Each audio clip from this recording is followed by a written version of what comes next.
Yes, hello again. Welcome to another Sydney FC pre-game show. We are back on board the Star Luxury Yacht, Sydney FC principal partner, of course. It's a little bit of a grey and wet day today, so I've decided to come indoors, myself and Alex Brosk. How are you, Brosky? I'm good. Looking forward to this weekend. We obviously had the weekend off, so good to catch up on the Australian Open, but now back to the football. Did you miss the A-League at the weekend? I mean, we did have one or two games, but obviously the Sky Blues didn't play. Yeah, I was looking forward to that game in particular. I think they had a good week last week, good win, and I think against Western United, I was really looking to see how they go. So disappointing they didn't play, but obviously some football to come for this week and a lot of action. Well, that game against Western United, one of two matches, of course, in Victoria that was postponed because of the snap 5-day lockdown. This weekend, of course, we're going to make up for it on Saturday at home to Brisbane Roar. And this is a fixture, Broski, that has produced a lot of goals in the past. Do you remember the 5-4 a few years ago? And there was a 5-1 not too long ago as well. And, of course, this is your old club. That we always forget. Well, I don't, and they never used to let me forget either. Yeah, look, I don't know why. I think this game just always seemed to produce goals and was very entertaining. This one in particular was, a 5-4 win. Crazy game, 4 goals in the last 10 minutes, and big Mark Yanko getting himself a hat-trick. So a very enjoyable night, that one. But hopefully this week produces a lot of goals and is equally as entertaining for the fans. Yeah, the two teams do seem to like to go on the attack, and it's just one of those fixtures that does produce an awful lot of goals. Brisbane Roar made a good start to the season. They were top of the league, of course, a couple of weeks ago, but they've had a little bit of a dip of late, lost to Macarthur, a draw against the Jets last week. Yeah, I think that they'll be looking at this game to try and bounce back to some form because, like you said, they'd won 4 games in a row, top of the league, and were looking very, very good. So I think those last 2 results they've had would have hurt them. And look, you always want to come up against the champions to test yourself. So no bigger game than this one for them to get going again. And Sydney's defence is going to have to be on its A-game, Broski, because they've got plenty of firepower in attack, the likes of Riku Danzaki, Scott McDonald, of course, we know all about. There's Joey Champness, there's Masato Kudo, the new Japanese import, and there's Dylan Wenzel-Halls as well, who's having a great start to this particular season. He's netted 5 goals already, right up there at the top of the scoring chart. He is, and alongside him, a lot of young players, which is good to see. You look at the top goal scorers, and there's a lot of young kids there, which, we were talking about pre-season about these young strikers coming through. So it's good that they're producing, and Dylan, to see him up there as well, and staying true to, I guess, what we expect of him and the good prospect that he is. He's been great. He's a very lively striker, scores goals, and can have any real impact at any moment in the game. So he's been great and good to watch. Yep, he's finally translating that great form he showed in the NPL for the Western Pride into the A-League. Hopefully he doesn't score, though, at the weekend. Wenzel-Halls, of course, is a man that Rhyan Grant remembers only too well, and we remember this particular incident, Broski, the great hair-pulling moment. So he just gave it a bit of a stroke, the mullet, didn't he? And Grant, he wasn't impressed. Oh, none of us were, to be fair. We all had our turn in giving him a little bit of stick for that and making sure that, while it was a bit of fun, he didn't disrespect someone who, like Rhyan Grant, who's done so much in the game. He was only a young kid at the time. He still is, but I think you've got to be careful sometimes. And he came up after the game and was very respectful and said, look, it was all in a bit of fun. So, again, good to see him maturing as a player, doing well, and giving Rhyan Grant a bit of stick about his hair.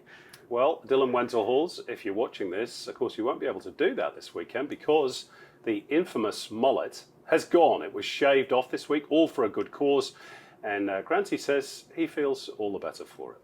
A bit hot. I think my neck is feeling that sun straight away. So the boys are saying they better lather some sunscreen on as soon as possible, but no, I haven't had a good look at it yet. I had a little look in the mirror. I didn't want to look for too long, but feels good, feel light.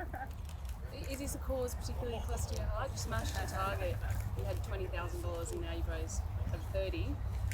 Yeah, it's pretty crazy the amount of people have donated. Obviously, it's towards a great cause.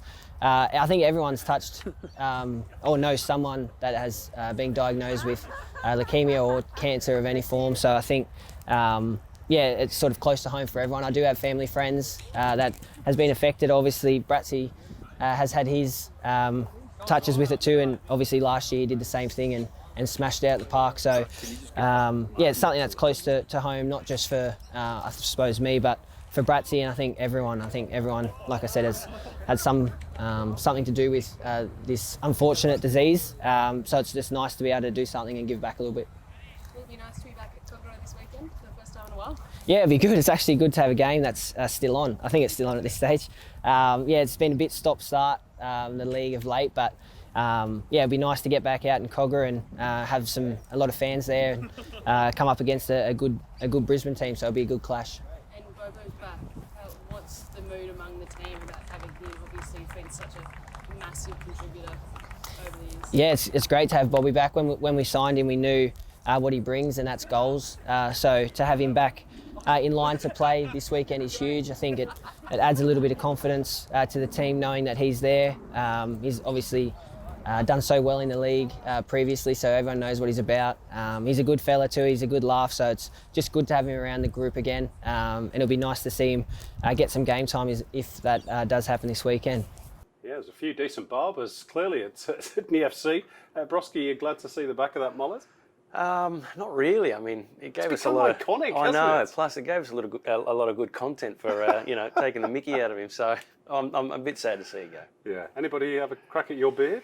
Ex-teammates? No. Zula used to love having a little bit of a feel every now and then, but that's about it. So look, I think Ryan apparently is happy that he's gotten rid of it, and I think his missus will be, won't be embarrassed to be walking alongside him anymore. So it's good for her. Pleased you said that, not me. That won't be the only difference that Sydney FC fans notice this weekend, of course, because it looks like Bobô may well be involved, perhaps off the bench, getting his fitness up to scratch. What will he bring back to this team? We talked about him before in previous shows, but he is such a good striker in the A-League.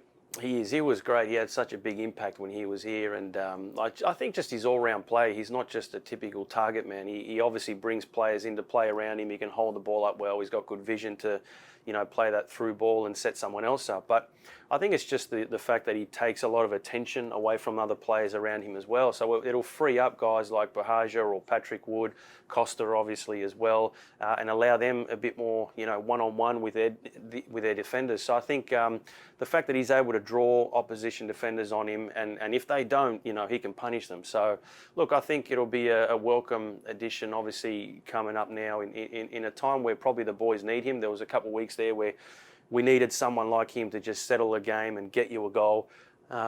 So I think it'll be good for the fans to see him on the pitch. It'll be good for us and good for the players as well.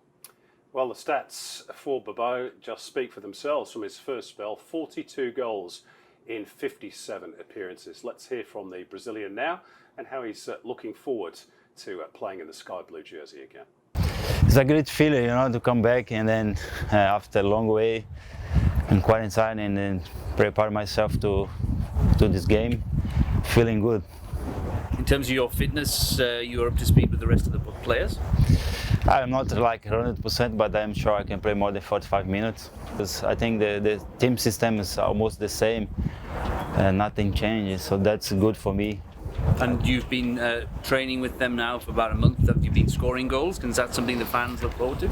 Yeah, I still score goals in the training, and I hope on Saturday night we score again. So it will be my first game, but I hope to score. And what is it like to be playing in front of the Sydney FC fans again? Oh, you'll be amazing, It's always good to have them to support us. So I will be very happy if I score. You scored 27 goals in 27 games last time, a record for the A-League. Is that possible again from Bobô? Yeah, we know it's not easy, but we can try. Less game now, but we can try, I think. I think it's possible, but it's not easy. And in terms of what you've seen from the league this season, obviously Brisbane Roar doing better now, Central Coast Mariners, it's changed a bit since you left? Yeah, they're much better now. Like these two teams play much better now. So, but we still have a good players here, good squad. I think we can get the wins. Well, should he make his second debut for the Sky Blues, it will of course be his first appearance at Net Strata Jubilee due to the rebuild at the SFS. And Brosky, he could find himself playing alongside young Patrick Woods, who this week has just signed a new 2-year scholarship contract, which is great for the player and great for the club as well. He's a talent. It is, and for everybody involved in the club, I think he's a good young prospect. He's looked lively when he's come off the bench, and even the game that he started, he looked very good as well. So he's definitely one for the future, and I think having someone like like Bobô around, I think the timing of that is perfect because he can learn so much off a player like him and what it takes to be a good footballer and a good striker at the top level. So I think good to see the club re-sign him and keep him locked up for a few years. And of course, he's already netted his first A-League goals, a double against Macarthur FC. We spoke to Patrick earlier on this week, and he expressed his delight at having secured that deal. Yeah, it's awesome. It's unbelievable. Coming through the academy for the last 5 years, it's definitely what you want to do and achieve at the end of the day. And for that to have happened, it's unbelievable. Playing under Jimmy and Kelly and learning with all the boys and great group of boys, it's definitely helped for the step up into the first team. Now, you might remember a couple of weeks ago, we heard from two of our Northern Beaches W-League girls, Ally Green and Remy Simpson, about the local beaches stereotypes. We caught up with them again this week to ask them about the local beaches dialect. A warmie? You pee in your wetsuit? Yeah. I don't do that. Cut the cameras. We're lazy speakers, I think. Yeah. We have the office, which is a patch of grass next to Wolf Bar in Manly. So you would say, hey guys, Meet thinking at of the going to Sunday bevies at the office. Which leads us on to our second word, bevies, or beveraginos. Which is beverages, if you couldn't put that together. Just a classy way of saying, let's get drunk. Everything's just shortened, really. Yeah, what else we got? We got Curly. first gate, second gate, that's mid-curly. Kel Beach. We have Freshie, which is freshwater. North Ave, North Ave, which is North Avalon. Take 85. Gurf. Gurf. Let's go for a Gurf. Go for a Gurf, Girl which is girl surfer. surfing. Boog. Boog. Womp. Womp. That's a place in Monavale Yeah. where you go hardcore boogie boarding, I believe. Yeah. Never been, but apparently it's a thing. Yeah. The Roy. The Collaroy. That's Collaroy. Newport Arms. Palmy, Palm Beach. Palmy. Never have I ever done the Barrenjoey Lighthouse Walk. You're not from the Northern Beaches unless your pool turns your hair green. And if you want to watch the girls in action this Sunday, then they are taking on Adelaide United at Cromer Park in Manly. That is a 4 o'clock kickoff. In terms of the men, though, there is the Sydney FC Brisbane Roar theme running throughout the program today. And we're going to hear from Andrew Redmayne now about a little look back at a game that he ended up winning for the club. Take a look. Played at Brisbane for a couple of years, so there's some good memories there, and we always kind of have good battles against Brisbane over the years. So yeah, it's always a fixture that I look forward to. This was Brisbane Roar just changed their manager. Actually trained under Darren Davies at Brisbane with their youth set up when he was there. Sim de Jong, amazing player, he was. Alfie, just knows where the goal is always, can finish. Yeah, the front line we had was unbelievable. Led with Bross, the captain, the Sydney FC GOAT. You look at the players that we had were unbelievable. I think every game, we were bound to score, I think. So yeah, it was amazing playing behind them.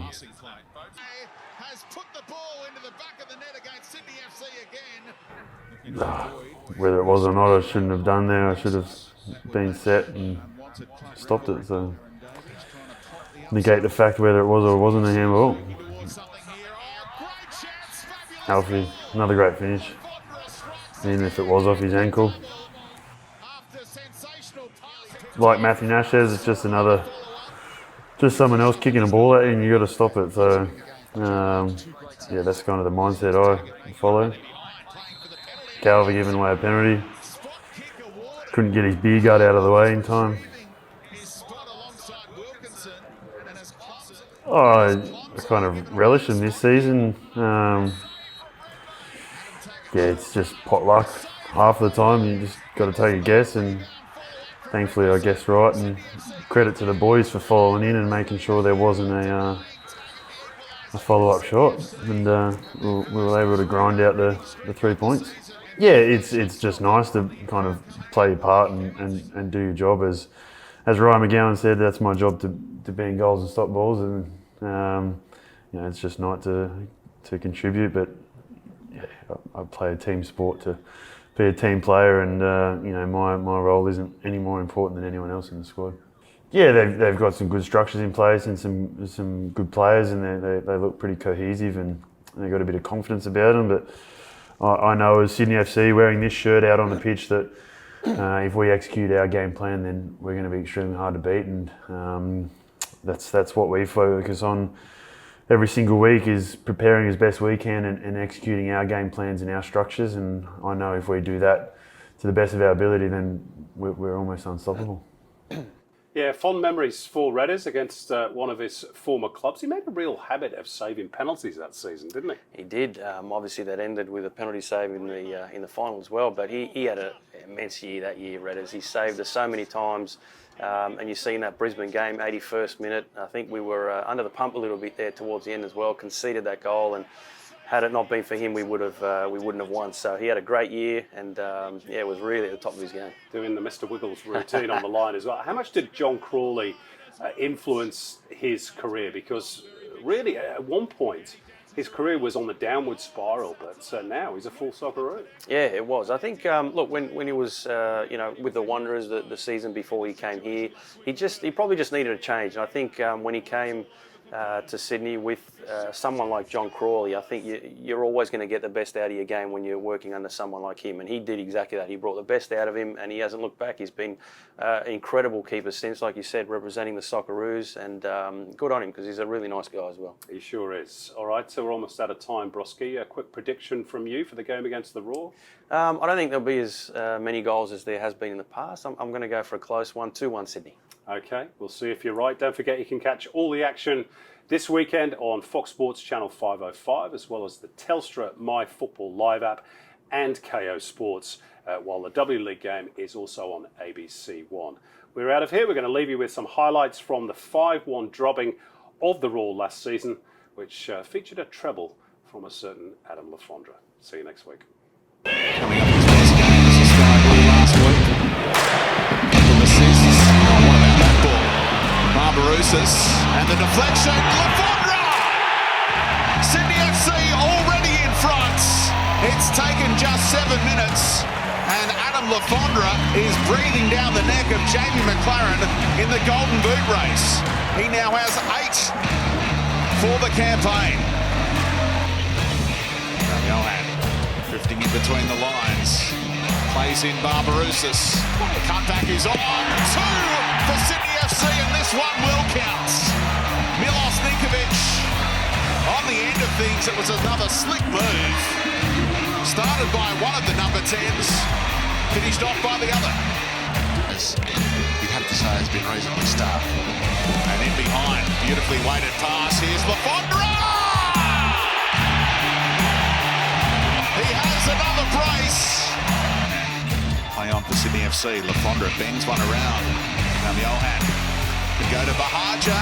Trent Bahaja just on, and he makes it 4. There is the speed that you cannot coach from Trent Bahaja. As well, not just a ball player, that was showing plenty at the moment. Beautiful work. And the slip kept Bahaja onside. Looking to turn provider. Oh, they make it 5! Adam Lafondra does have his hat-trick.